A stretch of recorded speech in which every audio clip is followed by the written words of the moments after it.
কাল তো তোর জন্মদিন, তাই কালকে আর তোকে কাজে যেতে হবে নি জানো।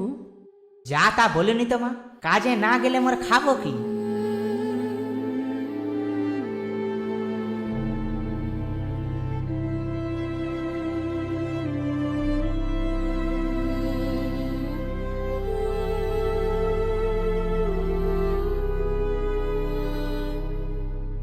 গত 3 বছর ধরে তো তোর জন্মদিনটা পালন করতেই পারিনি, কিন্তু কালকে তুই কি খাবি বাবা?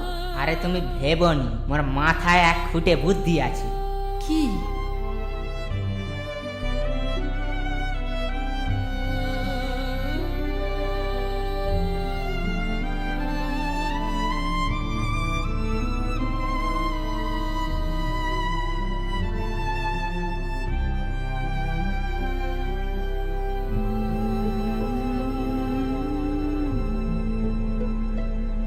দেখছো কি? হ্যাঁ, লোভী কোথাকার।